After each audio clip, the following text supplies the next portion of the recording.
il y a des riches fauchés et des pauvres friqués. Je m'explique. La richesse ne se mesure pas à la quantité de billets de banque que vous possédez dans votre compte. La richesse est un état d'âme, c'est un état d'esprit. Pour faire simple, je vais vous expliquer, raconter cette petite histoire du milliardaire nigérien en tête de la famille qui investit dans le pétrole.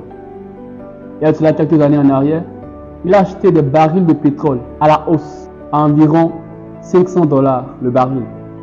Et les semaines qui ont suivi, ces mêmes barils qu'il avait acheté à $500 ne valaient plus que $0,44. Du coup, étant donné qu'il avait acheté les barils de pétrole à la hausse, il perdit des dizaines de milliards de Naira, ce qu'il ramenait à zéro. Il était endetté. Les banques, les particuliers pour lesquels il gérait les fonds l'ont convoqué dans les tribunaux. Il était menacé de mort. Mais remarquez, c'est son état d'esprit, son état d'âme qui lui a permis de se relever. Parce qu'il s'est dit que s'il a pu atteindre ce niveau de 10 milliards de Naira, c'est qu'il peut le refaire. Et il a toqué à des portes. Il s'est levé. Il allait frapper, chercher des partenariats.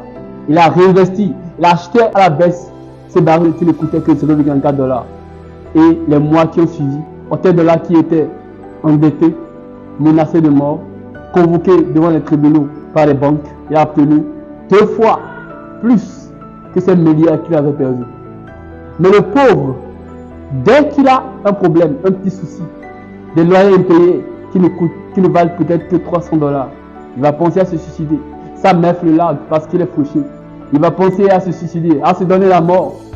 C'est ça la pauvreté.